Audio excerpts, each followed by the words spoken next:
Guys, so I have these little mini Tarte palettes. I already did my eyebrows, set in my eyes, and I'm starting with this purple one. Starting with this shade here is a nice peachy nude.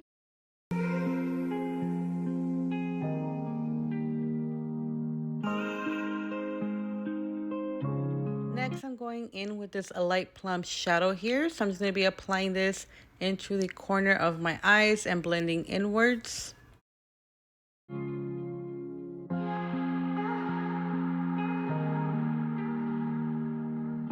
And I am reapplying that same color just to darken it up a little bit.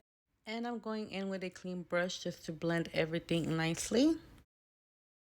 Now I'm going to go in with this CoverGirl concealer and I'm just going to be cutting my crease.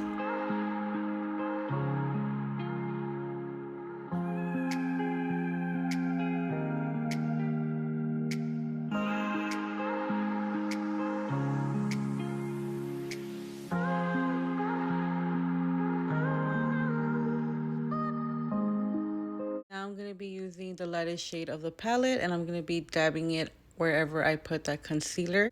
And I'm going to be going in with this a light brown and I'm just going to be blending this inwards and then towards the darker plum color.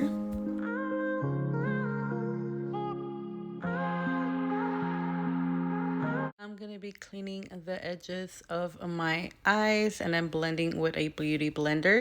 Now I'm going to go in with this a light pink color here and I'm going to be applying it on the inner corner of my eyes. This is very light, so I'm going to go in with some Fix Plus, but as you could see, it didn't really help. So I do wish this color was more pigmented because it's very pretty in person.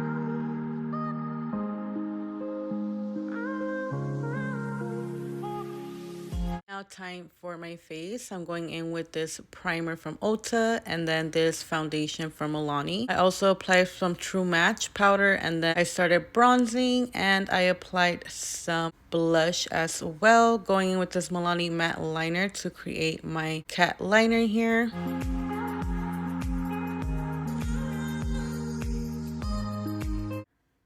Now I'm going in with some eyeliner on my waterline and then blending that in. I'm going to be setting it with some black shadow and then I'm going to be applying some lashes to top off this look. And that is it, guys. I hope you guys like this video. I hope you guys like this soft natural look. I'll see you guys next time.